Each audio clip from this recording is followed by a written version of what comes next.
If that's your Ferrari, I'll quit! Officer Dale Rusk barked, loud enough for every porch on Mercy Street to hear. Elijah Grant stood with his palms pressed against the red hood, the metal warm beneath his fingers, the cuffs already cutting into his wrists. A man shows up here driving a car worth more than this block and expects me to believe it? Rusk laughed, dangling Elijah's keys like stolen evidence. He shoved Elijah harder against the Ferrari, close enough for Elijah to smell stale coffee and contempt on his breath. Elijah's jaw tightened, yet he said nothing. Behind his silence was the kind of restraint Rusk mistook for fear, a steady calm forged by years of injustice. Rusk did not know the man he was humiliating owned the Ferrari, the building, and the evidence that could end his badge. Before continuing, comment where in the world you are watching from and make sure to subscribe because tomorrow's story is one you can't miss. The Ferrari's engine purred as Elijah Grant eased it to the curb in front of Gloria Bellamy's brick home. The car's bright red color stood out against the weathered houses of Mercy Street like a cardinal among sparrows. Elijah adjusted his crisp green suit before stepping out. The suit wasn't for show. It had been Naomi's favorite color on him.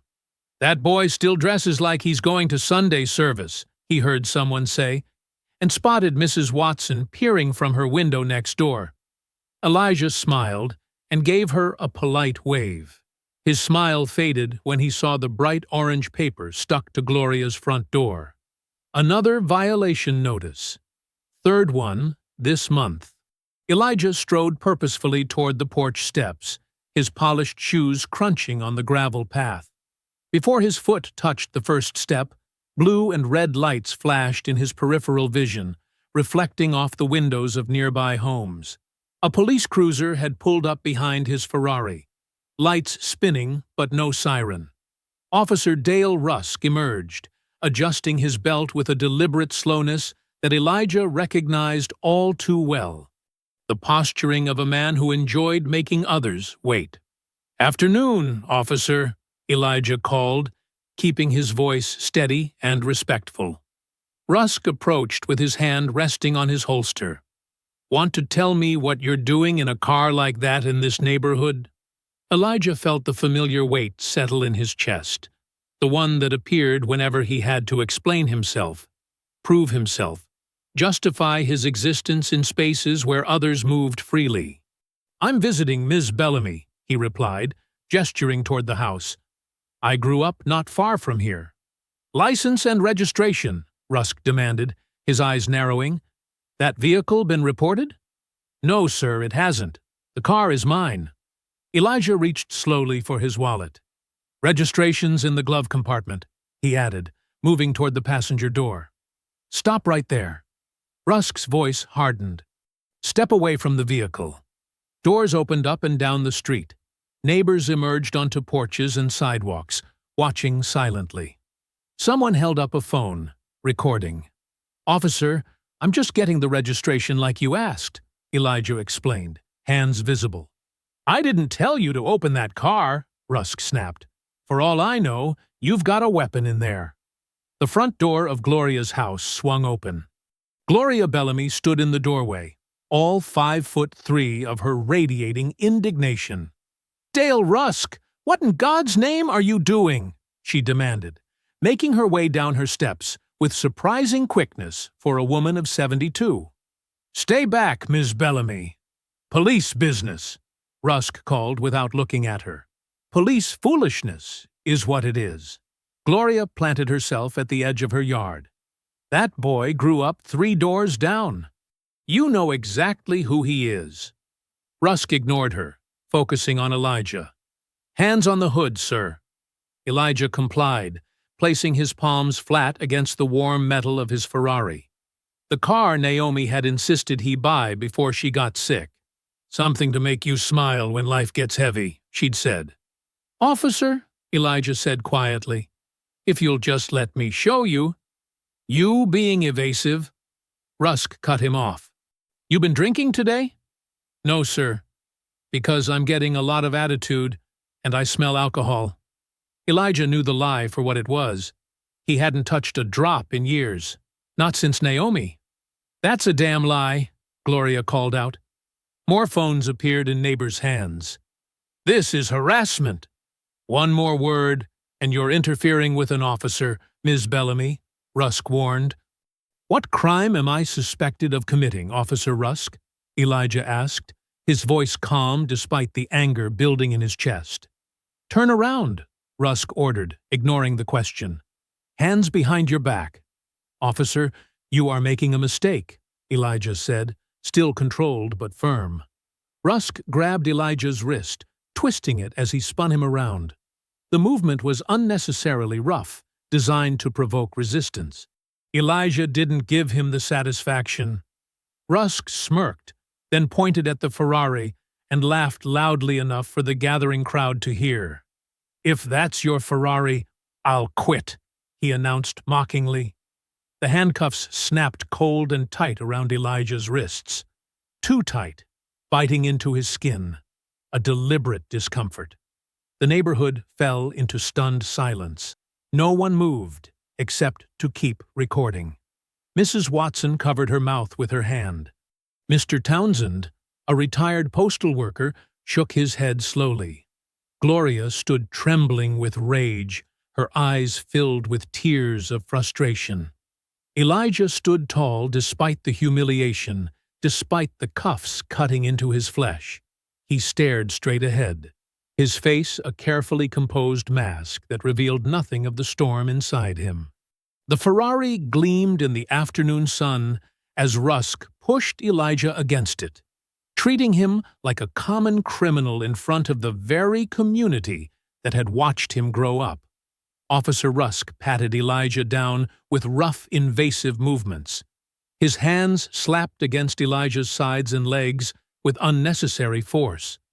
A younger officer stood nearby, shifting his weight from one foot to another, his name badge reading Brooks.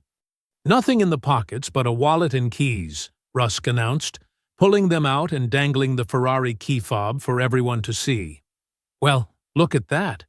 A fancy key to go with the fancy story." "It's mine," Elijah said quietly. "As I've been trying to tell you." Rusk gave another cruel chuckle, but this time the laughter sounded thinner, meaner, more performative. He lifted the key fob toward the watching neighbors like it was evidence in a trial. "You hear that?" Rusk called out. "He wants us all to believe he rolled up here in a car worth more than most houses on this block, and we're supposed to just nod along." Officer Brooks looked down at his shoes, clearly uncomfortable with the spectacle his partner was creating. "The registration is in the glove compartment," Elijah said, his voice steady despite the handcuffs digging into his wrists. "You're welcome to check it." Rusk leaned close enough for Elijah to smell the stale coffee on his breath. "Oh, I'll check it," he said. "But first, we're going to find out what else you're hiding behind that calm little act." "Oh, I will," Rusk said. "But first, let's make sure you don't have anything else hidden away." He forced Elijah to lean forward against the hood of the Ferrari. The metal felt warm against Elijah's chest. The position was deliberately humiliating, displayed like a criminal against his own car, while neighbors recorded the scene on their phones. Gloria stepped off her porch, her spine straight despite her 72 years. "This has gone far enough, Dale Rusk. You've known this man since he was a child." "Step back, Ms. Bellamy," Rusk warned, not even turning to face her. "Unless you want a citation for interfering with police business." "Interfering with foolishness is what I'd be doing," Gloria shot back. But she stopped at the edge of her yard, hands trembling with rage. Brooks finally spoke up, though his voice came out softer than he probably intended. "Should I run the plates, sir?" "Already called it in," Rusk said, opening the driver's door of the Ferrari. "Dispatch says there might be an alert out for a vehicle matching this description." "What's the alert specifically for?" Elijah asked. "Red sports car, possibly stolen from Highland Park area," Rusk said smugly. "A Ferrari 812 GTS is not just a red sports car," Elijah pointed out. And Highland Park is 40 miles from here. You seem to know a lot about stolen vehicles, Rusk said, rifling through the glove compartment. Elijah took a slow, deep breath. I'd like your badge number, Officer Rusk. And yours as well, Officer Brooks. Brooks looked startled at being addressed directly. You want my badge number? Rusk laughed again, pulling out the vehicle registration. You'll have plenty of time to memorize it on the way to the station. He glanced at the registration, his expression flickering for just a moment before hardening again.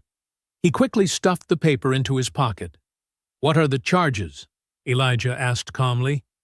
Obstruction of justice, for starters, Rusk said, his voice rising. Possibly resisting arrest without violence. I haven't resisted anything, Elijah pointed out.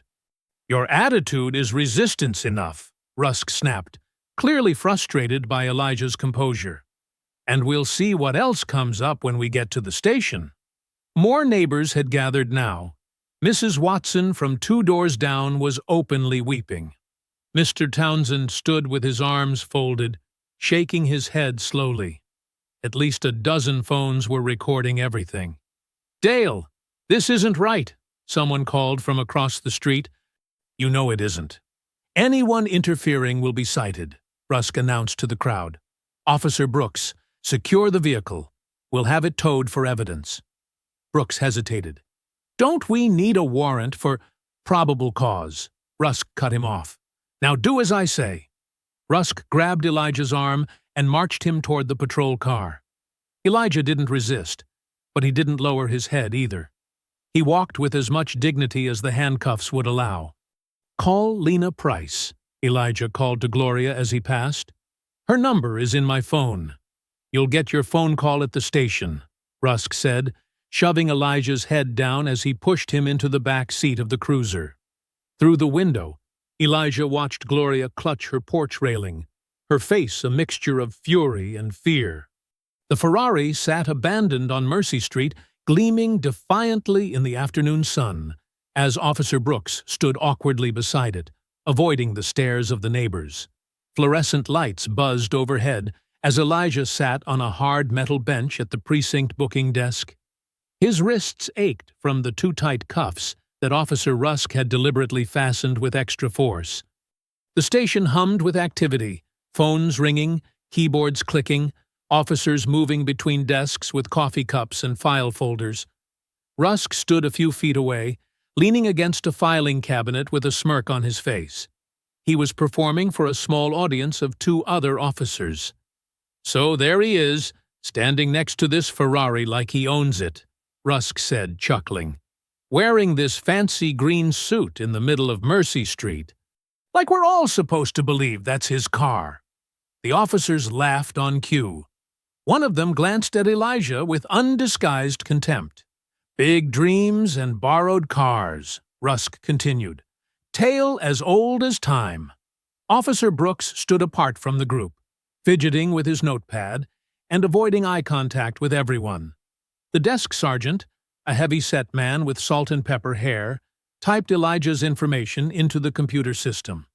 Registration check on the Ferrari is coming back now, he announced. Rusk sauntered over. Let me guess. Reported stolen last week? The sergeant squinted at his screen. No. Vehicle is registered to Elijah Grant. Address matches driver's license. He looked up with surprise. It's his car. A hush fell over the room. Several officers turned to stare at Elijah, then at Rusk. Rusk's face reddened. That doesn't change the obstruction charge. He was aggressive and uncooperative during a legitimate stop. I was neither aggressive nor uncooperative, Elijah said calmly. And I believe Officer Brooks knows that. All eyes turned to Brooks, who suddenly became intensely interested in his shoes. Registration could be faked, Rusk insisted. Run a deeper check. The desk sergeant tapped more keys. His eyebrows shot up. Mr. Grant is the owner of Grant Renewable Infrastructure, Inc. And, he paused, looking directly at Rusk, he's the owner of the old Mercy Street Community Center building. The one where tonight's redevelopment hearing is being held? The room fell silent again, this time with a different quality. The quiet of people realizing a serious mistake had been made. That's impossible, Rusk muttered. His foundation purchased it last year, the sergeant continued.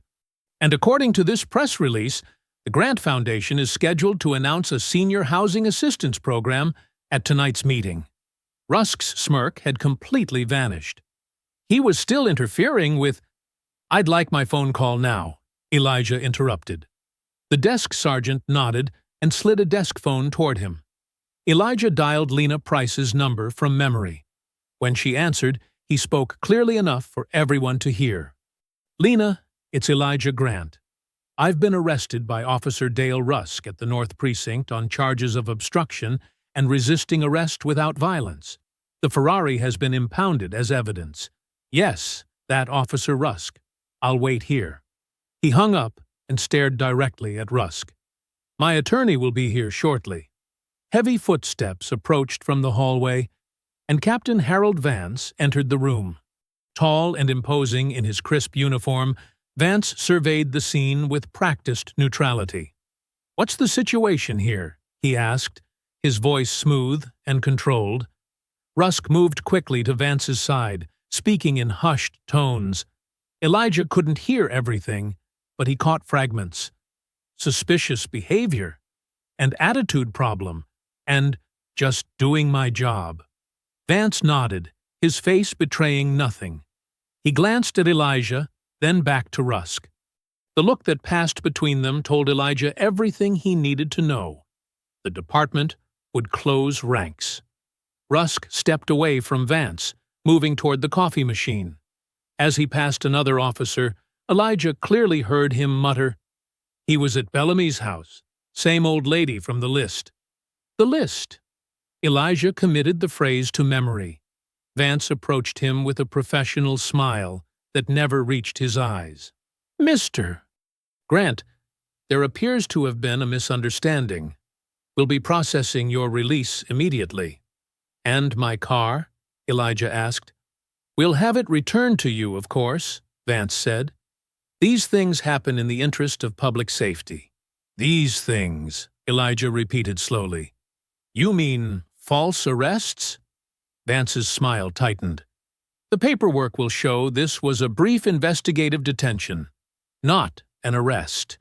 No charges will be filed." 30 minutes later, Elijah walked out of the precinct into the late afternoon sun. No apology had been offered. His personal items had been returned in a plastic bag, like he was collecting trash. The red marks on his wrists from the handcuffs had deepened to purple. Lena Price waited by her car, a tall black woman in her late 40s, with close-cropped hair and a tailored pantsuit. Her expression was a controlled fury as she examined the marks on Elijah's wrists. "I want their badges," she said flatly. "I heard something else in there," Elijah replied. "Something about a list with Gloria's name on it." He looked back at the station. This wasn't just about me and that car. The sun hung low in the sky, painting Mercy Street in long shadows as Lena's sedan pulled away from the precinct.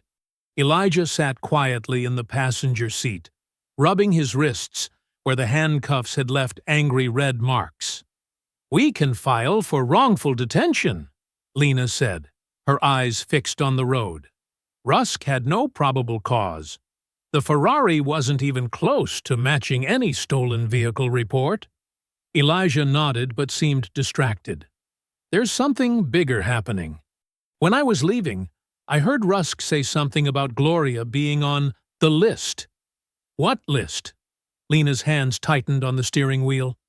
"That's what we need to find out," Elijah said. The way he said it, like it was something they all knew about, something organized. They turned onto Fifth Avenue, where the impound lot stood behind a chain-link fence. The Ferrari looked out of place among the dented sedans and abandoned trucks. "I'll wait," Lena said, as Elijah got out. 20 minutes and several $100s later, Elijah drove his car out of the impound lot, following Lena through the neighborhood streets. They passed rows of modest homes with deep porches, some freshly painted, others showing their age. Elijah knew every block. He'd grown up here, played here, left here, and now returned as both a stranger and a son. They pulled up to a brick townhouse with green shutters on a quiet side street.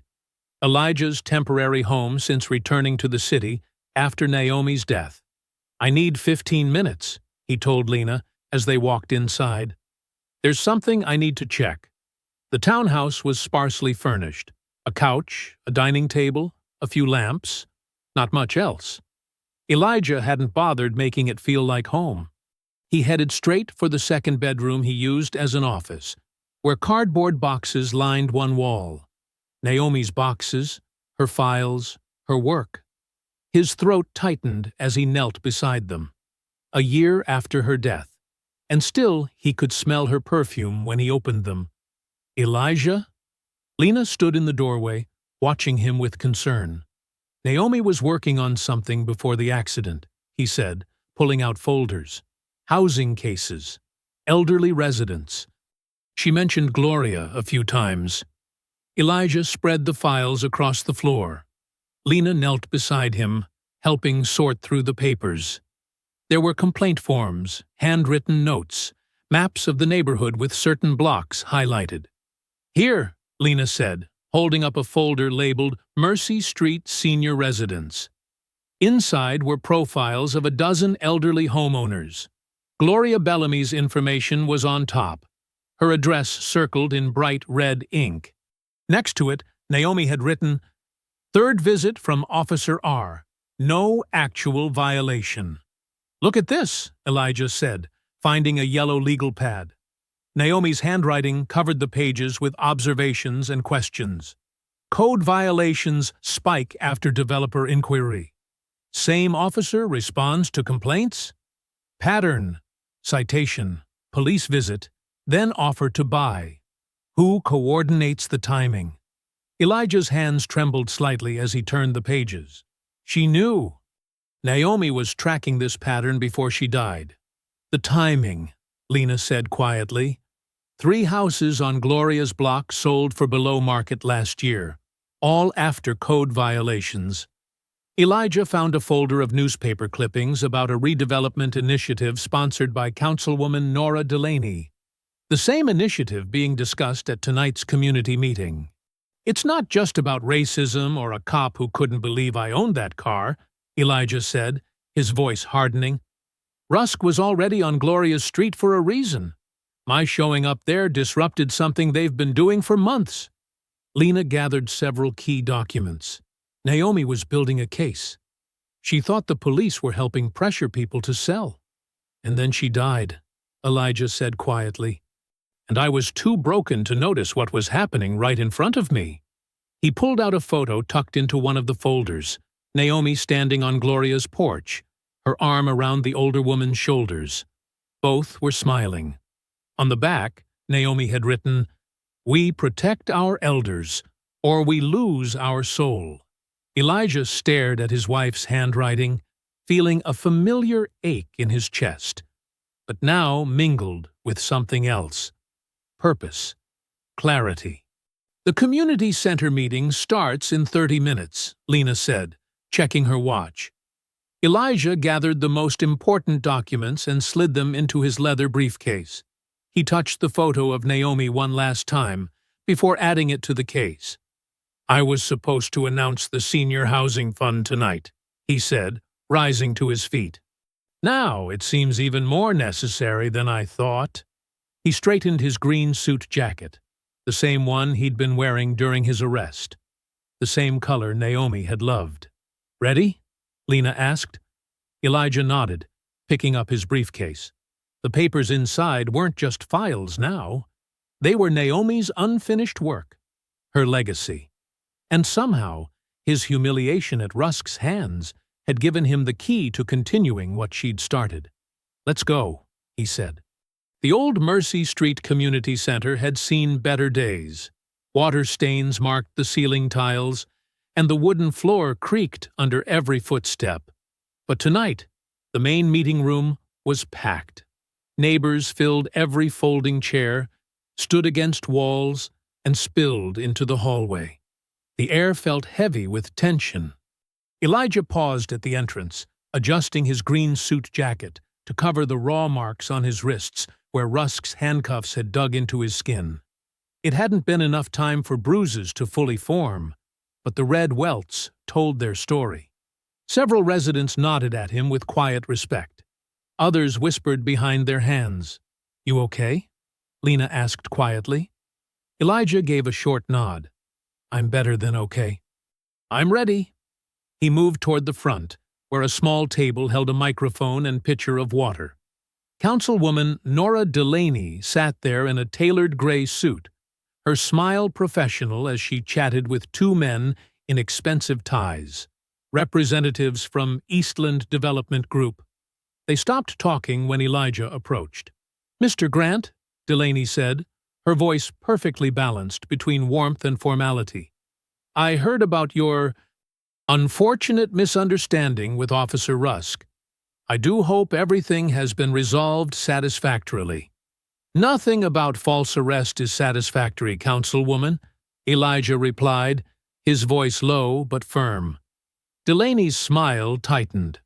"Well, we're here to talk about progress tonight, not problems." At 7 o'clock, Delaney called the meeting to order. She spoke about revitalization and urban renewal, while showing slides of gleaming apartment complexes and landscaped walkways. Words like community and future peppered her speech, but Elijah noticed she never once mentioned the people currently living in the neighborhood. When his turn came to speak, Elijah approached the microphone. The residents quieted, many leaning forward in their chairs. "My foundation was planning to announce something tonight," he began, his deep voice filling the room. "Recent events have only strengthened my resolve." He made brief eye contact with faces he recognized. Mrs. Jenkins, who taught him in 3rd grade, Reverend Wallace, who had buried his parents, Gloria, who sat in the 3rd row clutching a white envelope. Effective immediately, the Grant Foundation is doubling our emergency repair fund for senior homeowners on Mercy Street. Any resident over 65 facing code violations can apply for assistance. He paused as applause rippled through the room. "These are homes, not just properties. These are neighbors, not obstacles." Gloria dabbed at her eyes with a tissue. Others nodded vigorously or clasped hands. Delaney's smile had vanished completely. She whispered something to the developer beside her, then took back the microphone. "That's certainly generous, Mr. Grant," she said. "However, we must address urgent safety concerns that private grants may not adequately resolve. That's why I'm introducing an emergency redevelopment proposal tonight." She clicked to a new slide, showing a legal document. "This measure creates an expedited review process for properties with unresolved code violations. Owners will have 30 days to bring properties into full compliance, after which the city can begin condemnation proceedings for public safety." A heavy silence fell over the room, broken only by a few gasps. "30 days?" Mrs. Jenkins called out. "To fix everything? This is highway robbery," someone shouted from the back. Elijah scanned the crowd and noticed Captain Harold Vance standing near the exit, arms folded across his chest, watching the scene unfold with calculated interest. Their eyes met briefly before Vance looked away. Gloria raised a trembling hand, and Delaney reluctantly acknowledged her. "I received this today," Gloria said, holding up her envelope. "It says I need a new roof, new porch supports, and electrical updates. $20,000 of work. In 30 days." Her voice shook with anger. "I worked 40 years as a nurse. I've owned that house for 35 years. How am I supposed to do all this in a month?" Others began standing, holding similar envelopes. "Mine came yesterday. Same violations, word for word. They're trying to steal our homes." Delaney tapped the microphone. "Please, everyone, This is about safety, not ownership changes. If you can't afford repairs, there are always willing buyers. Like the men sitting next to you, Elijah interrupted, stepping back to the front. The room erupted in angry voices. Elijah raised his hands for quiet. "I promise everyone in this room," he said, his voice steady and sure. "The 30-day clock stops now. We will fight this." Lena moved quietly through the crowd, notepad in hand, collecting violation notices from residents who reached out to her. She made her way row by row, documenting each case, building their defense. "Mr. Grant doesn't speak for the city council," Delaney said sharply. "No," Elijah replied. "I speak for Mercy Street, and we're not going anywhere." The night after the heated community meeting, Gloria barely slept. By dawn, she was already at her kitchen table, organizing violation notices with shaking hands. The $20,000 estimate for repairs might as well have been $20 million. At 7 o'clock sharp, her doorbell rang. Elijah stood on her porch, wearing a simple button-down shirt instead of yesterday's suit. Beside him, Lena Price balanced a leather portfolio and digital recorder. "Did you sleep at all?" Gloria asked, noticing the shadows under Elijah's eyes. "Not much," he admitted, "but we don't have time to waste." Inside Gloria's living room, they spread a neighborhood map across her coffee table. Red circles marked homes with violation notices. "We need to document everything," Lena explained, checking her recorder. "Every notice, every police visit, every buyout offer. Dates, times, names." "We'll go door to door," Elijah added. "People will talk to you, Gloria. They trust you." Gloria nodded firmly. "Then, let's get walking." Their first stop was 3 doors down at Albert Keene's small brick home. The 74-year-old widower answered in a cardigan despite the warm morning.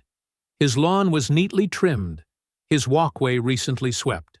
"Mr. Keene, we need to talk about your violation notices," Gloria said gently. Albert hesitated, eyeing Lena's recorder with suspicion. "I don't like trouble." "This isn't about making trouble," Elijah assured him. "It's about stopping it." Inside, Albert's home was spotless but frozen in time. Family photos from decades past, furniture well-maintained but aged. He retrieved a folder from beneath his recliner. "Started last month," he explained, spreading out official-looking papers. "First, it was the gutters. I fixed those. Then it was the porch railing." Lena examined the notice. $3,800 for a railing replacement. "That's outrageous." Albert nodded sadly. "Man from the city said it wasn't up to code. But I built that railing myself 20 years ago. It's solid oak." Elijah tested the railing. It didn't budge. "Did anyone offer to buy your house after the violations?" 3 different people," Albert confirmed. "Last one came 2 days ago. Offered cash, said I should take it before the city condemned the place." Lena recorded every detail while Gloria held the old man's hand. "This was where Margaret and I raised our children," Albert said, voice cracking. "I can't just leave." By mid-morning, they'd visited 6 more homes. The pattern was unmistakable. Mavis Rowe, a 69-year-old retired schoolteacher, invited them into her immaculate living room. Unlike Albert, she had evidence meticulously organized in labeled folders. "Once a teacher, always a teacher," she explained with dignity. "I document everything." Mavis showed them a calendar marking police visits. Officer Rusk parked outside twice last week, just sitting there with his lights off until nearly midnight. "After you refused to sell?" Lena asked. "Exactly. The developer called Monday offering $120,000. Mavis laughed bitterly. "This house is worth twice that. My husband and I paid it off 15 years ago." Elijah looked at the wall of family photos. "What did Rusk say when he came to your door?" "Claimed there were reports of suspicious activity. But he was looking at my house, not for criminals." Mavis's voice hardened. I taught for 35 years. I know intimidation when I see it. By late afternoon, they had visited 14 homes. Lena spread the documents across Gloria's dining table, organizing them chronologically. Look at the timeline, she said, pointing. Code violations increased 300% after Delaney's redevelopment proposal went to committee. These aren't random inspections. Gloria sank into a chair. They're trying to force us all out at once. Elijah stepped onto Gloria's porch, measuring the awning. I'm installing a security camera. If Rusk shows up again, we'll have it recorded. He's been here before, Gloria admitted quietly. 2 nights last week. Said he was doing welfare checks on seniors. At 11 p.m., Elijah asked, mounting a small black camera beneath the porch light. Exactly. Just standing there, flashlight in my face, asking if I'd considered my options. Gloria shuddered. I've never been so scared in my own home. As evening approached, Elijah connected the camera to Gloria's Wi-Fi. This will send footage directly to a secure cloud account. If anyone comes, don't answer unless you know them. I'm not hiding in my own house, Gloria insisted. Not hiding, Lena corrected.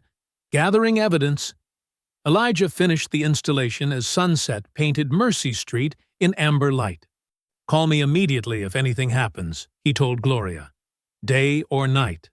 As he descended Gloria's porch steps, a white police cruiser rolled slowly down Mercy Street. Officer Rusk was behind the wheel, driving deliberately below the speed limit. He didn't stop or flash his lights, just cruised past, eyes fixed on Elijah and Gloria's porch. Elijah stood perfectly still, watching the patrol car continue down the block before turning the corner. The camera's running, he said quietly to Gloria. Let him come. Gloria sat in her armchair, an open photo album across her lap. The pictures showed a younger version of herself standing proudly beside her late husband in front of the very same house. 40 years earlier. The mortgage burning party. Their faces beaming with accomplishment after 20 years of payments. She traced her finger over her husband's smile. We did it, Charles, she whispered. Nobody's taking our home. The quiet moment shattered when bright headlights swept across her living room curtains, flooding the space with harsh white light. Gloria stiffened. A car door slammed outside. Heavy footsteps thumped up her porch steps, followed by 3 loud, aggressive knocks that seemed designed to intimidate rather than announce. Gloria set the album aside and stood slowly, her knees protesting. She didn't need to check who it was. The knocking pattern alone, authoritative, demanding, told her everything. The pounding came again, harder this time. Police! Open up, Mrs. Bellamy! Gloria smoothed her house dress, took a steadying breath, and opened the door just enough to peer through. Officer Rusk stood on her porch, flashlight in hand despite the porch light being on. He aimed the beam directly at her face. Can I help you, officer? Gloria asked, squinting against the glare. Got a noise complaint about this address, Rusk said, his tone flat and unconvincing. Gloria didn't blink.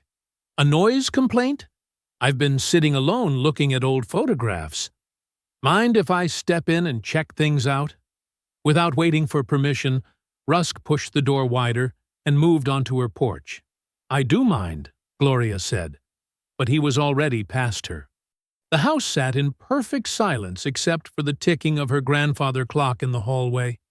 No television, no radio, nothing that could possibly disturb neighbors. Rusk made a show of looking around. Funny thing about these old houses, he said, tapping his flashlight against his palm. They're not up to code anymore. City's concerned about safety. My house is just fine, Gloria replied, standing her ground. Been here 52 years without incident. Rusk's false smile disappeared. Look, Mrs. Bellamy, you should know the developer's offer isn't going to improve. 3 other homeowners on this block already sold. Smart ones always go first. Is this why you're really here? To pressure me into selling my home? I'm here because I care about this neighborhood, Rusk said, his voice hardening.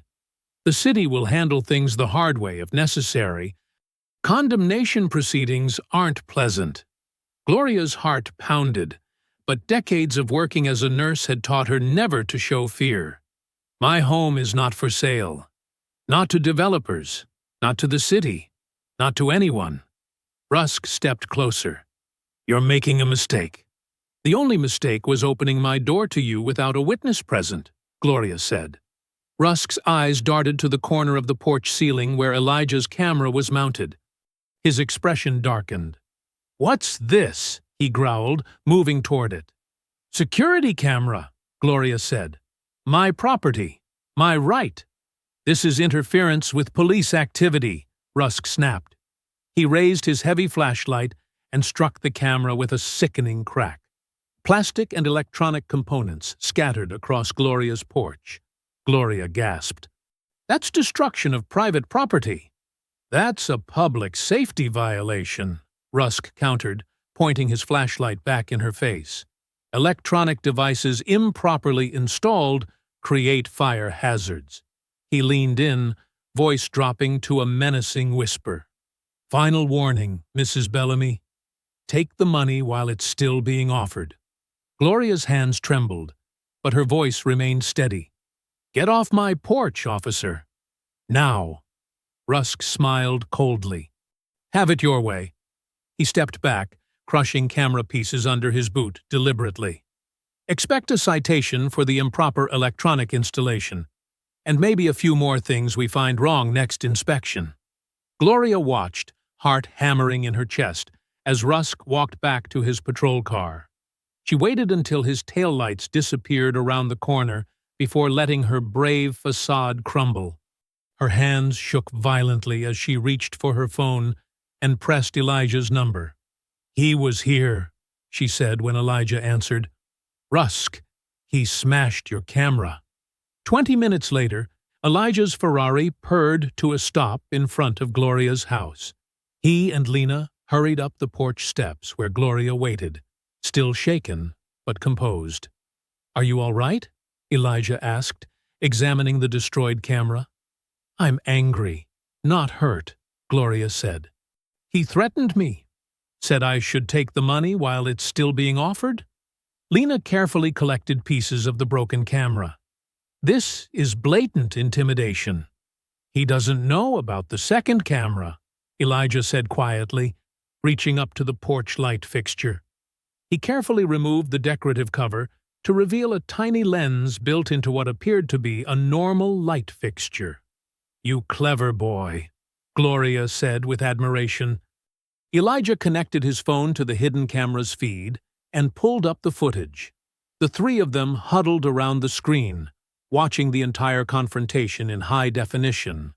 Rusk's uninvited entry, his threats about condemnation, the deliberate destruction of property. Everything captured with crystal-clear audio. Lena's expression hardened.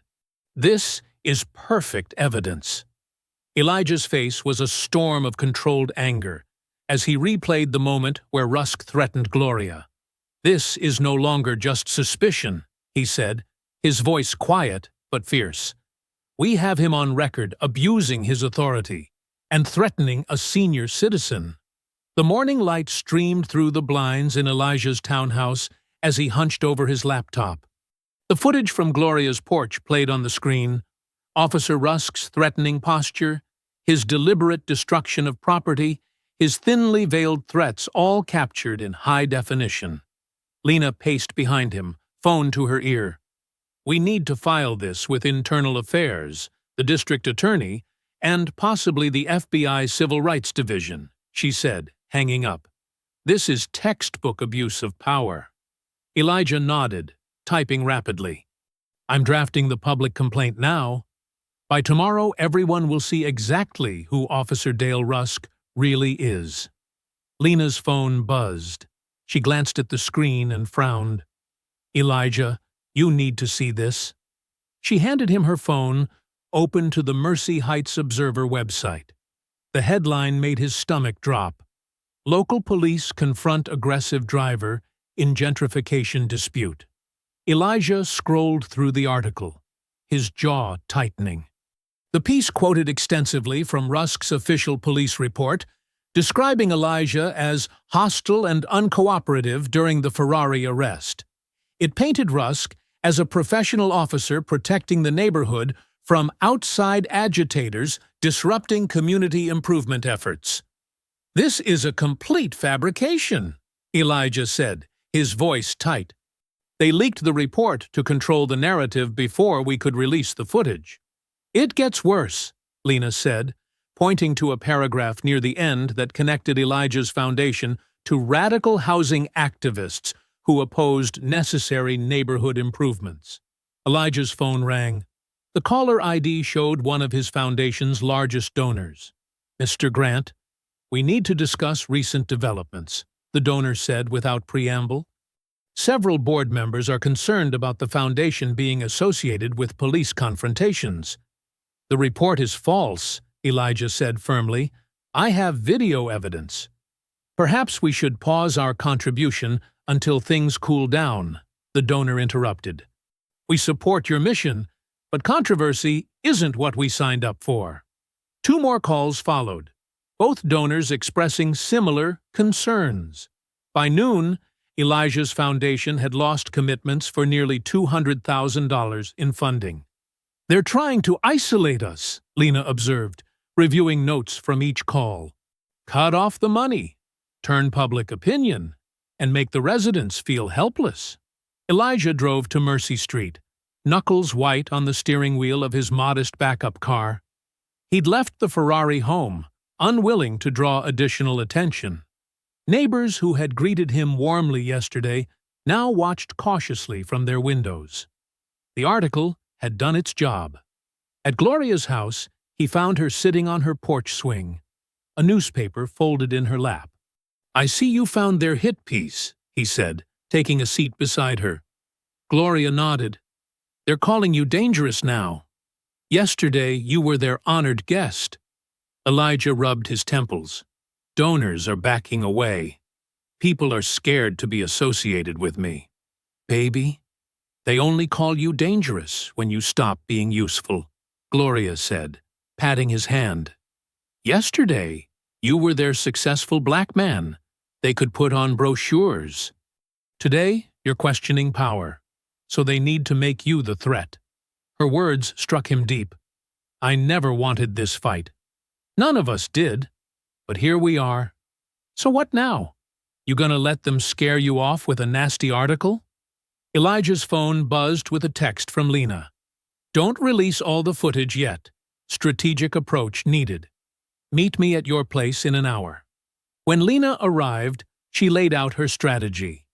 "We released just enough of the footage to force official attention. Rusk threatening Gloria, but not the part about the property list. Keep our strongest evidence in reserve." "Why not show everything?" Elijah asked. "Because they'll prepare excuses, lose evidence, coordinate stories," Lena explained. "We need them to commit to one lie before we show them the next piece of truth." Elijah's phone buzzed again. "Unknown number. Officer Brooks here. Rusk's report is completely false. You weren't hostile. There's a pressure property list. Need to talk privately." Elijah showed Lena the text. "Could be a trap," she warned.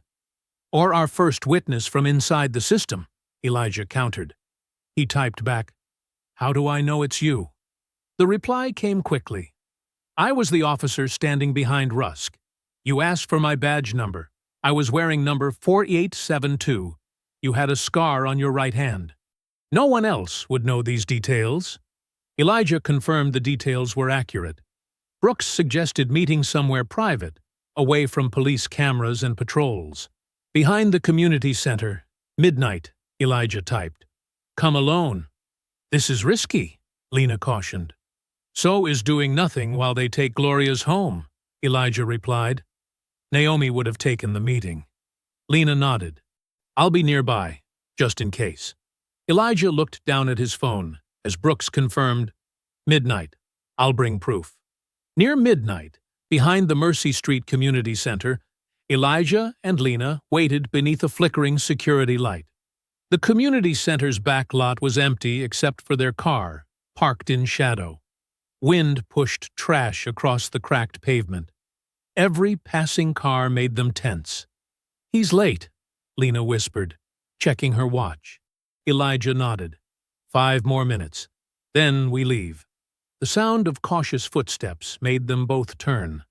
Officer Nathaniel Brooks appeared at the edge of the light, wearing jeans and a gray hoodie instead of his uniform.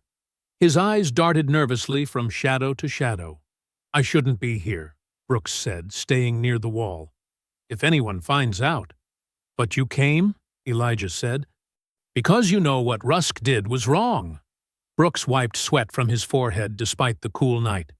"It wasn't just wrong. It was planned. Rusk had your name before he ever pulled you over." Lena stepped forward. "How do you know that?" "I was in the car when dispatch called," Brooks explained, his voice barely above a whisper. "There was no stolen vehicle report. Rusk just said, 'That's him,' when he saw you at Bellamy's house." Elijah felt a cold certainty settle over him. Gloria's address was marked. Brooks nodded. "Her house, and about 20 others. They call it the holdout list. Residents who won't sell." He pulled a folded paper from his pocket with shaking hands. "This isn't the original. That's locked in Vance's office. But I copied addresses during shift change." "And Captain Vance knows about this?" Lena asked. "Knows about it? He coordinates it." Brooks looked over his shoulder again. "Weekly meetings with someone from the city planning office. They update the list, then Rusk and 2 other officers get assigned to do community checks at those addresses." "Community checks," Elijah repeated bitterly. "You mean harassment. Call it whatever you want. It works. 7 homeowners sold in the last month." Brooks pulled another folded paper from his pocket. "I also have a copy of your arrest report. The real one, before Rusk rewrote it. It shows you were completely cooperative." Before he could hand over the papers, Brooks's phone lit up. He flinched as it vibrated repeatedly in his hand. The screen showed 4 missed calls.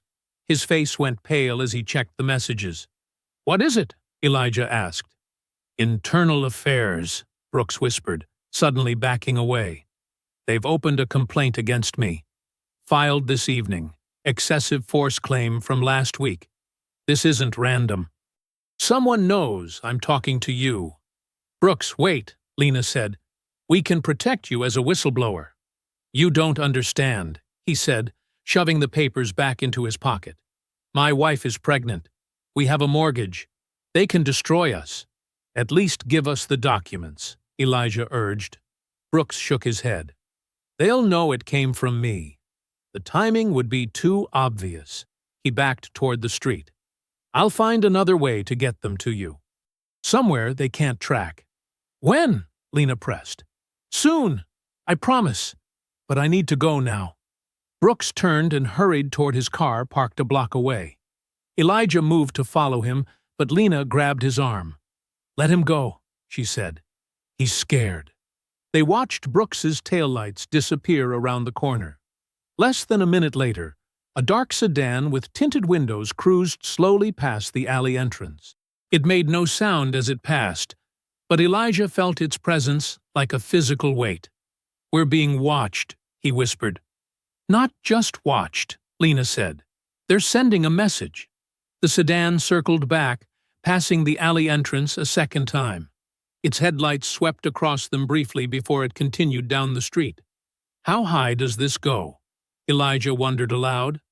"High enough to scare a cop into silence," Lena replied. "High enough to monitor us tonight." They waited until the street seemed clear, then hurried to their car. Lena drove while Elijah watched for followers. They took 3 extra turns and doubled back once, before feeling safe enough to speak again. "Brooks confirmed it," Elijah said. "There's an organized pressure campaign against these homeowners, and it goes up to Captain Vance." "But we still have no proof," Lena reminded him. "Nothing we can take to court or the media."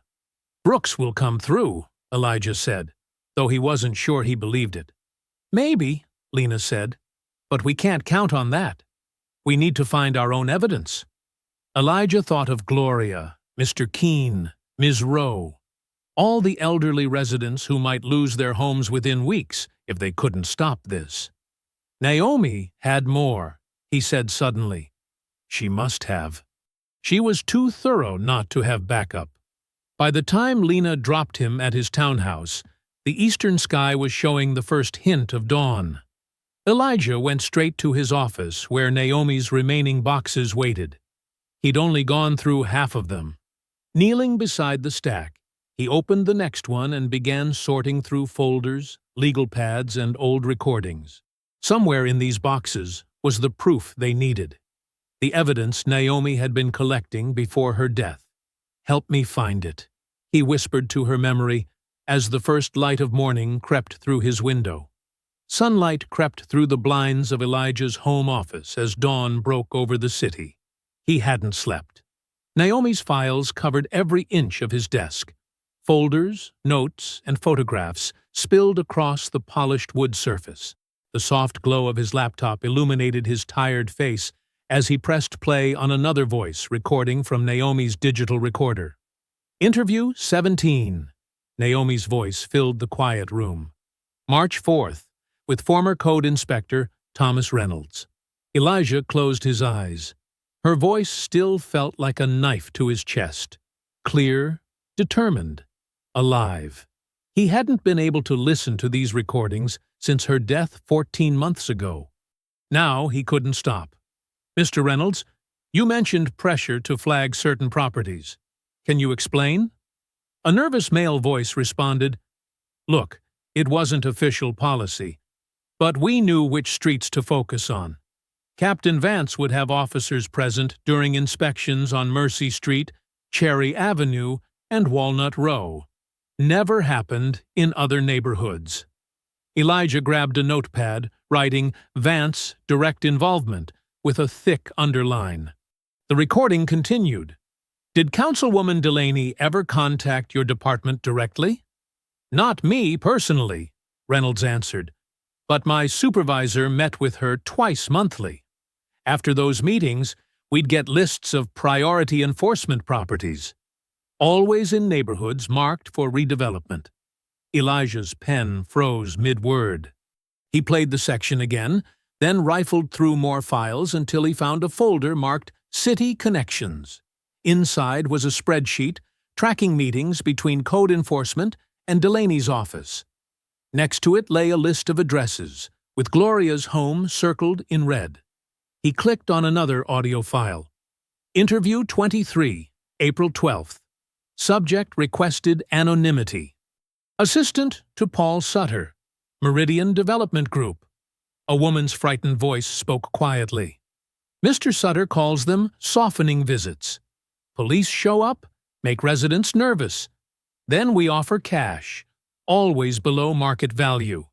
He says it's just business, but it feels wrong."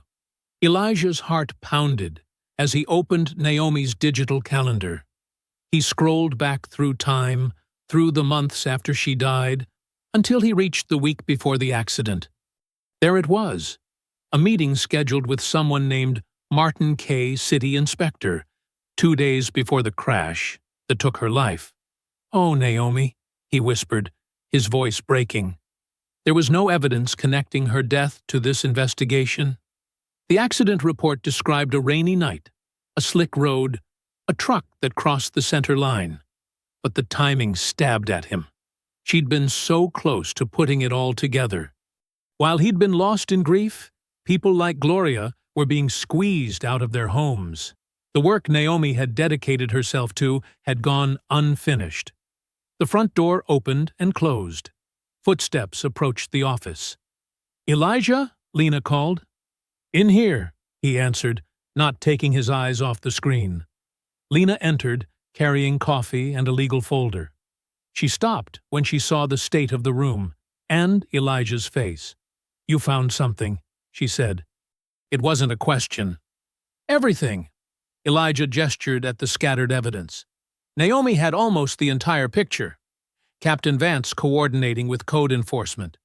Delaney feeding addresses to both. Developer representatives making offers after police visits. He played her fragments of the recordings. Lena set the coffee down and examined the files with practiced eyes. "This establishes the pattern we suspected," she said. "But we need more recent evidence that's admissible in court. We have Gloria's porch video." "That's a start," Lena nodded. "I can file for an emergency injunction based on harassment and due process violations. The 30-day condemnation window Delaney pushed through violates state law on reasonable remediation periods." Elijah stood up and walked to the window. Outside, the neighborhood was waking up. An elderly man shuffled to get his newspaper. A young mother hurried children toward a waiting school bus. "They thought no one would fight for this place," he said quietly. "They didn't count on you," Lena replied. "They didn't count on Naomi." Elijah turned back to the desk. "She left us the map. We just need to follow it." He spread out Naomi's marked map of Mercy Street. Red circles identified targeted homes. Yellow highlighted investor purchases. Blue marked properties with multiple code violations. The pattern was unmistakable. A systematic clearing of the neighborhood from east to west. Gloria's home sat in the center of the remaining red circles. Elijah placed his hand on the map, over the neighborhood where he'd grown up, where Naomi had fought for justice, where Gloria still refused to leave. "We release the porch footage today," he decided. "File the injunction immediately. Make it public before they can bury it." Lena nodded, already reaching for her phone. Elijah looked once more at Naomi's handwriting across the top of the map. "They can't take what isn't for sale." His fingers traced the words as he made a silent promise to his wife. "I'll finish what you started." That afternoon, Lena filed the emergency injunction at the county courthouse, while Elijah uploaded the edited footage of Rusk threatening Gloria to social media. The video showed Rusk on Gloria's porch, his face clear in the porch light's glow. "You should take the offer before the city takes the house." Rusk's voice rang clearly through the speaker. Gloria's response was just as clear. "This home is not for sale." Then came the moment when Rusk spotted the camera and smashed it with his flashlight. Elijah carefully edited out any personal identifying information for Gloria's safety, but left the address visible enough that city officials would know exactly which property was involved. He tagged local news stations, civil rights organizations, and the mayor's office. Within an hour, the video had been shared thousands of times. By mid-afternoon, 3 local news stations had run segments on it.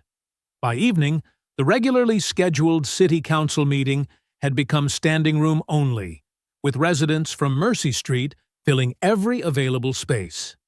"I've never seen it like this," Albert Keene whispered to Elijah as they squeezed into seats near the front.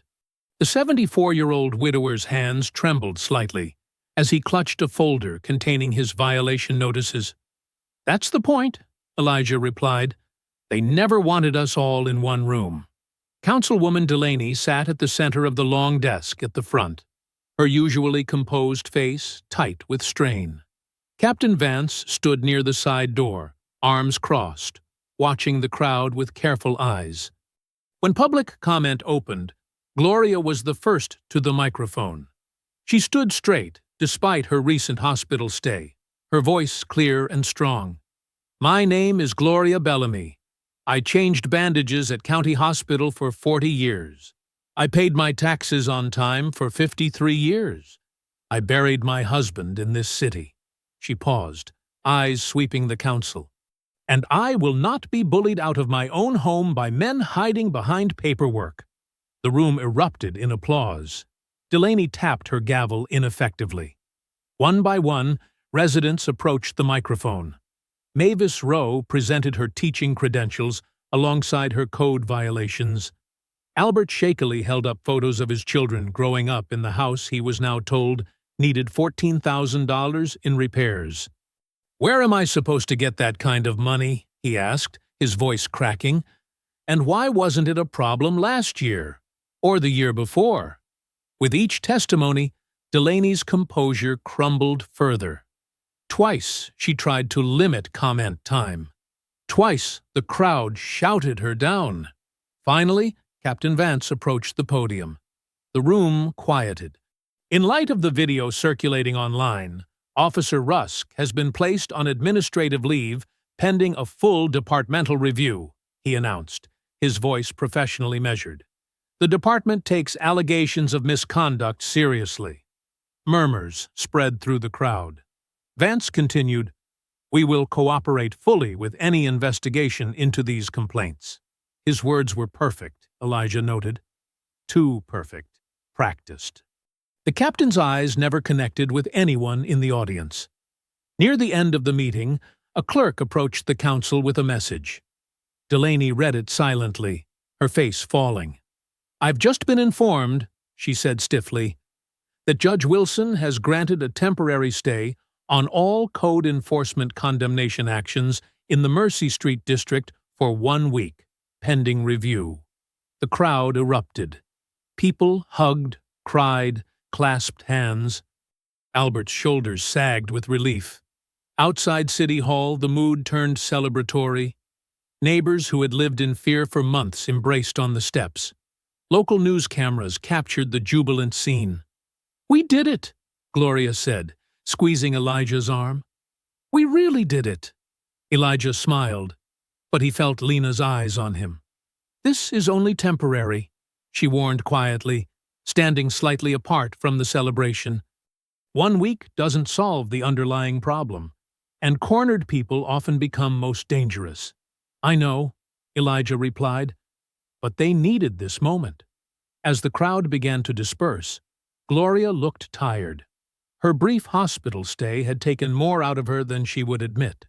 "Let me drive you home," Elijah offered. She nodded gratefully.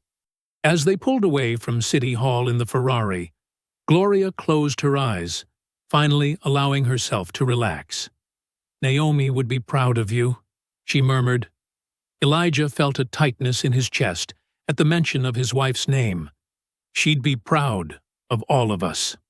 They drove in comfortable silence through the darkening streets. As they turned onto Mercy Street, Gloria suddenly sat up straight. "Elijah, look," she said, pointing ahead. In the distance, against the night sky, a column of black smoke rose thick and menacing. "That's coming from the community center," Elijah said, pressing down on the accelerator. The Ferrari surged forward as both of them watched the smoke climb higher into the evening air. The Ferrari screeched to a halt, a block from the community center. Red and blue lights flashed across Mercy Street as fire trucks blocked the road ahead. Elijah and Gloria jumped out, rushing toward the chaos on foot. Thick black smoke billowed from the rear of the building. Bright orange flames licked at the windows of what Elijah knew was the Foundation office, where they'd stored resident complaint files and Naomi's research. "No, no, no," Gloria whispered, her hand covering her mouth. Residents from all over the neighborhood stood behind police tape, watching in horror as firefighters battled the blaze. Mavis Rowe clutched Albert Keene's arm, both their faces illuminated by the dancing flames. Elijah ducked under the tape, Gloria following close behind. "Sir, you can't go past here," a firefighter shouted.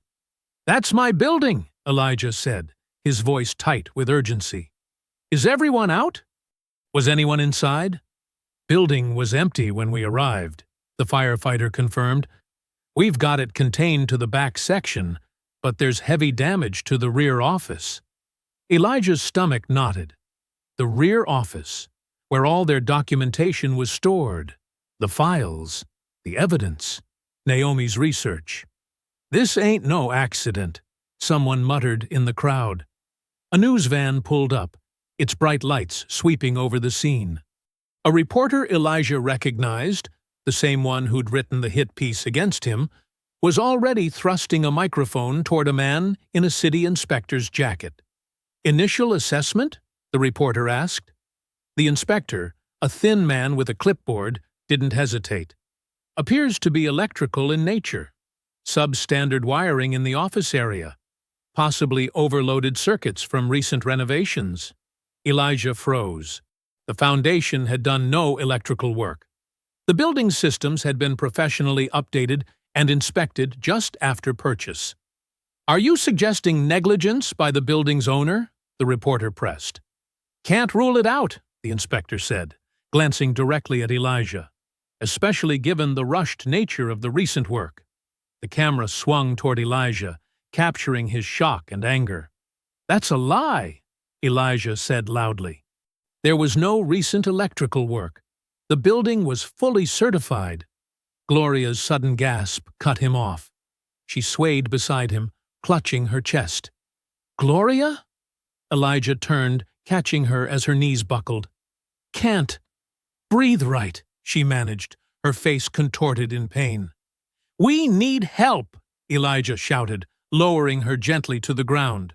"Someone call an ambulance." Within minutes, paramedics pushed through the crowd. They worked quickly, checking Gloria's vitals, administering oxygen, and lifting her onto a stretcher. "BP's elevated, possible cardiac event," one paramedic said to another. "Let's move." "I'm coming with her," Elijah insisted, following them to the ambulance. He looked back at the burning building, then spotted Lena pushing through the crowd. "Lena, Gloria's going to the hospital. Stay here. Find out everything you can about this fire," he called out. "Don't let them touch anything until we have our own inspector." Lena nodded, already pulling out her phone as she approached the fire chief. The ambulance ride was a blur of sirens and Gloria's labored breathing. Elijah held her hand, whispering reassurances he wasn't sure he believed. At Memorial Hospital, doctors whisked Gloria away for tests, while Elijah paced the waiting room, making calls. First to Gloria's daughter in Atlanta, then to the foundation's lawyers, demanding their own fire investigator. An hour later, a doctor informed him Gloria was stable. Not a heart attack, but stress-induced cardiac symptoms they needed to monitor overnight.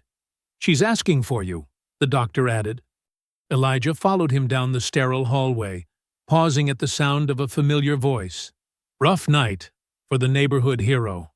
Officer Rusk leaned against the wall near the nurse's station, arms crossed. Despite being on administrative leave, he wore his uniform. "What are you doing here?" Elijah demanded, keeping his voice low. "Checking on a citizen in distress," Rusk said with a smirk. "That's my job, after all." "You're supposed to be on leave." Rusk shrugged. "Paperwork's slow. Besides, when I heard Ms. Bellamy was brought in, I wanted to make sure she was all right. Being a public servant and all." He stepped closer to Elijah, dropping his voice. "You know, all this could have been avoided if you'd just kept driving in your shiny car. Not everyone's cut out for saving the world." Something snapped inside Elijah. His hand shot out, grabbing Rusk's collar and pushing him against the wall. The officer's eyes widened with shock, then narrowed with satisfaction. "That's what I was hoping for," Rusk whispered. "Assaulting an officer in a hospital. That'll play well." "Elijah, stop!" Lena's voice cut through the tension. She strode down the hallway, her heels clicking sharply against the linoleum. "Let him go. Now." Elijah released Rusk's collar, stepping back as his hands trembled with rage.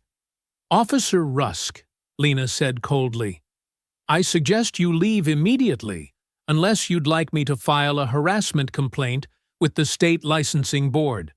Your administrative leave status makes your presence here highly questionable." Rusk straightened his uniform, the smirk never leaving his face. "Just checking on a community member." He walked backward a few steps. "Give Ms. Bellamy my regards. Hope she feels better soon." With a mock salute, he disappeared around the corner. Lena grabbed Elijah's arm. "The fire chief wouldn't commit to anything, but I've got our own investigator coming first thing tomorrow. Don't give Rusk what he wants." Elijah nodded, his jaw tight. Together they entered Gloria's room. Gloria lay small against the white sheets, an oxygen tube in her nose and monitors beeping beside her. She opened her eyes as they approached. "They burned it all, didn't they?" she asked weakly. "Not everything," Lena said. "The fire was contained to the back office." Gloria's hand shot out, grasping Elijah's with surprising strength. Her eyes were clear and fierce despite her condition. "Don't you dare get polite now," she whispered. Smoke hung in the air like a ghost. Elijah stood in the doorway of his office at the community center, staring at the destruction. Water from fire hoses pooled on the floor, turning documents into soggy pulp. The acrid smell burned his nostrils. "We shouldn't stay long," Lena said, flashlight beam cutting through the darkness. "The structure hasn't been cleared yet." Elijah nodded, but stepped inside anyway. The fire had gutted the back office where they'd stored resident testimonies and violation notices. Shelves had collapsed. File boxes lay in charred heaps. "This wasn't an accident," he said quietly. "I know." Lena's voice was tight. "But we need proof, not just suspicion." Elijah moved toward a metal filing cabinet that had partially protected some items beneath it. He crouched down, ignoring the water soaking into his pant legs, and pulled out a small lockbox. It was dented, but intact. "Naomi's recorder," he whispered. "She kept it in a fireproof case." His hands trembled as he turned the small key still attached to his keyring. The metal box opened with a click, revealing a digital recorder and several memory cards sealed in plastic. "Is it damaged?" Lena asked, moving closer. Elijah pressed the power button. A small green light flickered on. "It works." Something like hope flickered in his chest. "Let's get out of here." They drove to Elijah's townhouse in silence, both too exhausted for conversation. The digital clock on the dashboard read 2:17 a.m. Gloria was stable, but would remain hospitalized for observation. The doctors had warned that stress could trigger another cardiac event. Inside his living room, Elijah connected the recorder to his laptop, while Lena made strong coffee. The device contained dozens of audio files, each meticulously labeled with dates and names. "She was always more organized than me," Elijah said softly as the files loaded. Lena placed a steaming mug beside him. Naomi built cases like fortresses. Nothing left to chance. They played the first recording. Naomi's voice filled the room. Calm, precise, professional. Elijah closed his eyes for a moment, letting the familiar cadence wash over him. "Interview with Albert Keene, March 12th, Naomi's voice said. "Mr. Keene, can you describe when you first received code violation notices?" An elderly man's voice responded, explaining how citations began 2 weeks after refusing an investor's offer. 3 days after the citation, Officer Rusk had knocked on his door at 9:30 p.m., claiming a neighbor reported suspicious activity. File after file revealed the same pattern. Minor violations followed refusals to sell. Police visits increased pressure. Offers always decreased after citations. "Listen to this one," Lena said, clicking a file labeled Source X, Parks Department. A nervous man explained how certain addresses were flagged for priority enforcement after development planning meetings. Captain Vance received these lists directly from Councilwoman Delaney's office. "Jesus," Elijah muttered. The most damning recording came at 4:38 a.m. A developer's assistant caught on tape explaining how Officer Rusk received payments through a security consulting arrangement for special attention to certain properties. "This is enough for the state attorney general," Lena said, rubbing her eyes. Elijah nodded, but exhaustion had settled into his bones. "If they don't burn this evidence, too." Lena sat up suddenly. "Wait. The last time I saw Naomi, she mentioned creating backups." She pulled out her phone, scrolling through her calendar. "We met for coffee 2 weeks before the accident. She said she was mailing me something for safekeeping." "Did she?" "I think so. A package arrived after—" Lena paused. "After the funeral, I couldn't bring myself to open anything related to her cases then. It should be in our archived storage. Without another word, they drove to Lena's office downtown. The security guard recognized her and let them in despite the hour. In the basement file room, Lena pulled out a banker's box labeled Grant N. Personal. Inside was a sealed manila envelope with Lena's name written in Naomi's neat handwriting. Lena sliced it open with a letter opener. "Oh, Naomi," she whispered. The package contained multiple USB drives, printed email threads between Delaney and developers, call logs showing Vance's direct line contacting investors after enforcement actions, and a detailed timeline connecting code violations to police visits and lowered offers. Elijah spread the documents across the conference table as pink light began filtering through the windows. Dawn had arrived. "This isn't just random corruption," Lena said, organizing papers into evidence categories. "This is systematic displacement using public institutions as weapons." She gathered the most critical documents into her briefcase and faced Elijah. "We don't have a complaint anymore," she said firmly. "We have a case." 2 days passed in a blur of depositions, affidavits, and hospital visits. Elijah spent mornings with state investigators, afternoons checking on Gloria's recovery, and evenings updating Mercy Street residents. Lena barely slept, preparing legal filings that would protect the neighborhood long after the immediate crisis ended. By Wednesday morning, Elijah was ready. He stood before the mirror adjusting the same green suit he'd worn when Rusk arrested him. The color reminded him of Naomi, her favorite, and the promise he'd made at her funeral to protect what she valued. Today, he would keep that promise. "You sure about this location?" Lena asked as she gathered files. "The community center is still cordoned off as a fire scene." "That's exactly why it needs to happen there," Elijah replied. "Let them see what they tried to destroy." Yellow caution tape fluttered around the damaged building when Elijah pulled the red Ferrari to the curb at exactly 10 a.m. Cameras clicked as he stepped out, the visual deliberately mirroring the day of his arrest. Folding chairs had been arranged in a half circle facing a small podium. Behind it stood a portable speaker system and a projection screen. Residents filed in first, followed by local reporters. Gloria had insisted on attending despite her doctor's objections. Mr. Keene pushed her wheelchair to the front row. The neighborhood formed a protective circle around her. "This meeting isn't what they think it is," Lena whispered to Elijah as Captain Vance arrived with 2 uniformed officers.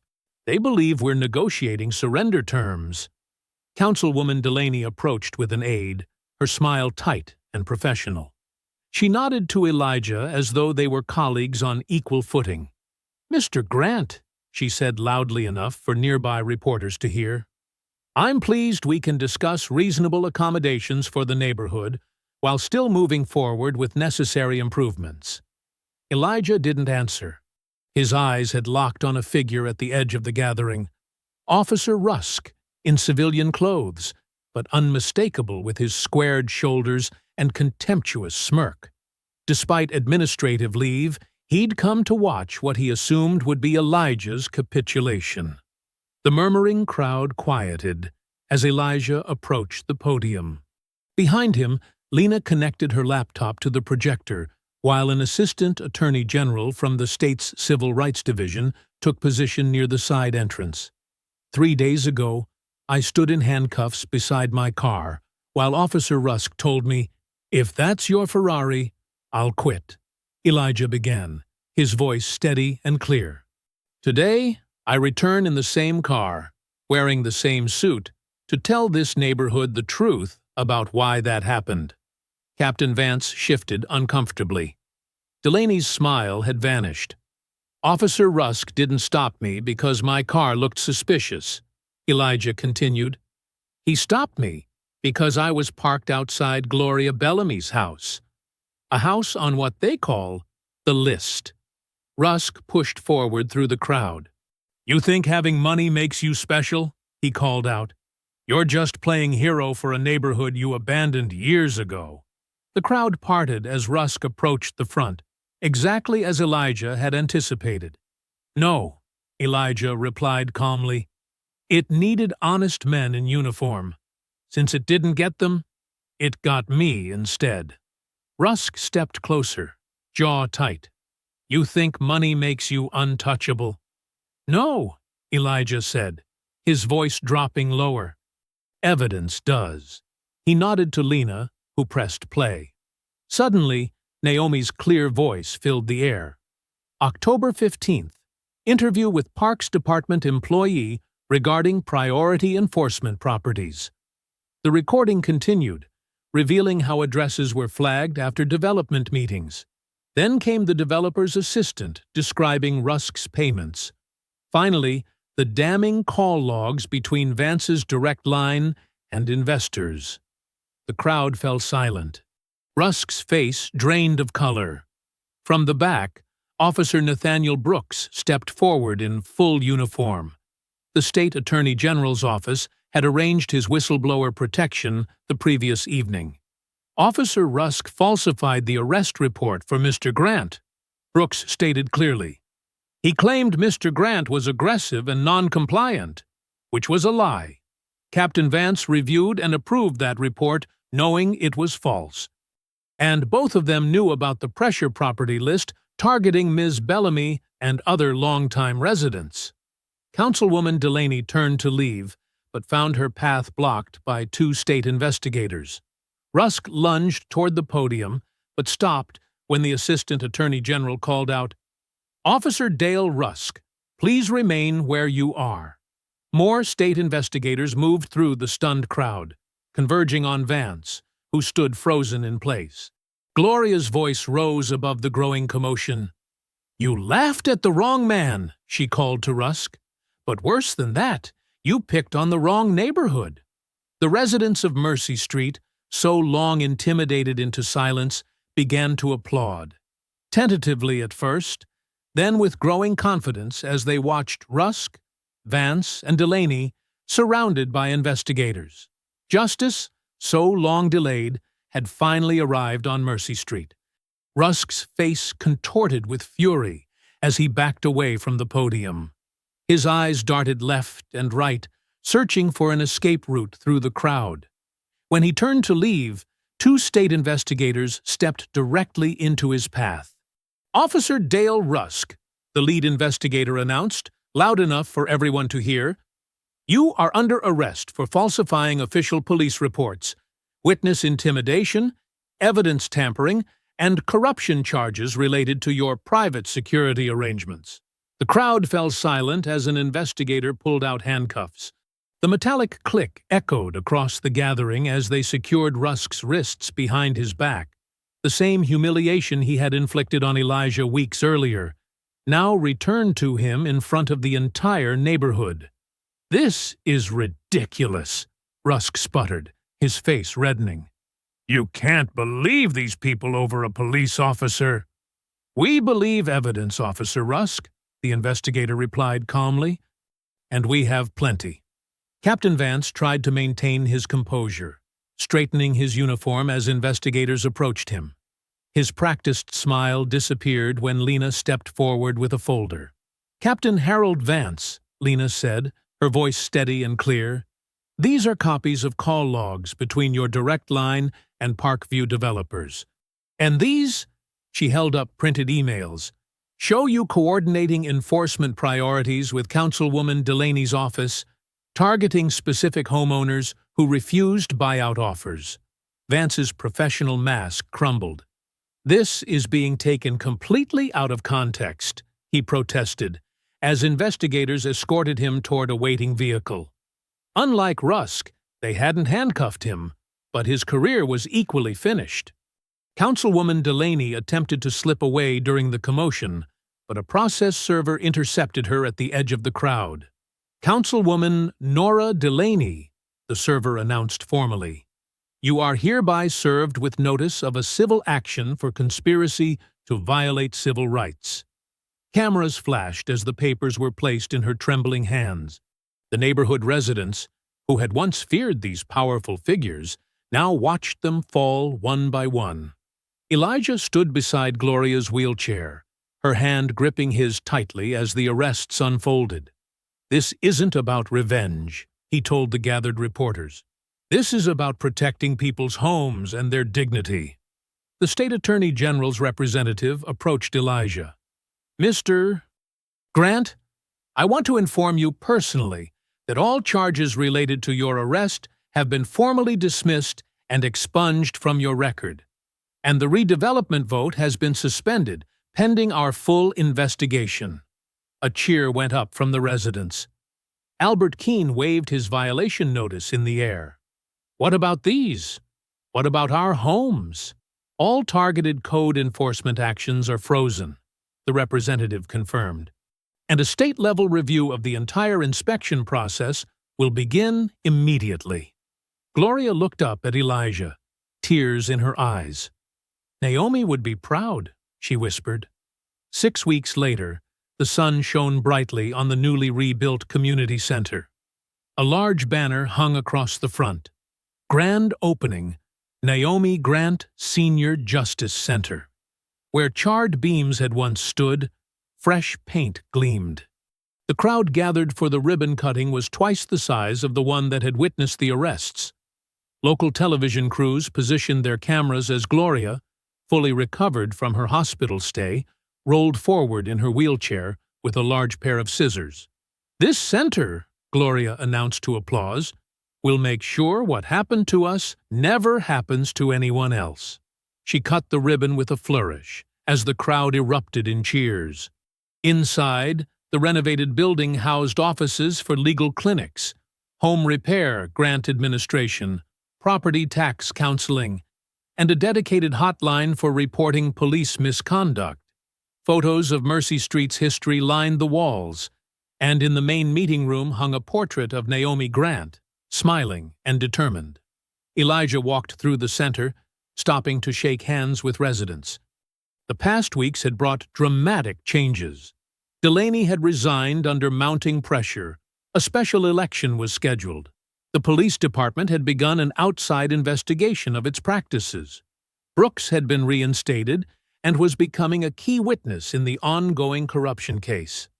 After the ceremony, Elijah stepped outside into the afternoon sunlight. He walked to the curb where the red Ferrari waited, the same spot where Rusk had once handcuffed him. This time there were no flashing lights, no accusations, no cuffs, just neighbors waving and smiling. A small boy, about 8 years old, approached hesitantly. "Mister," he said, pointing at the Ferrari, "is that really your car?" Elijah knelt to the child's level. "Yes, it is." The boy's eyes widened. "Can people like us have cars like that?" Elijah placed a gentle hand on the boy's shoulder. "People like us can own the car, the street, the building, the truth, and the future," he said softly. "Don't let anybody laugh you out of what's yours."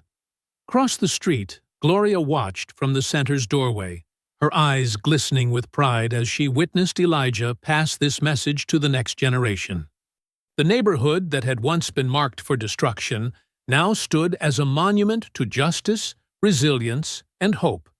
If you enjoyed the story, leave a like to support my channel and subscribe so that you do not miss out on the next one.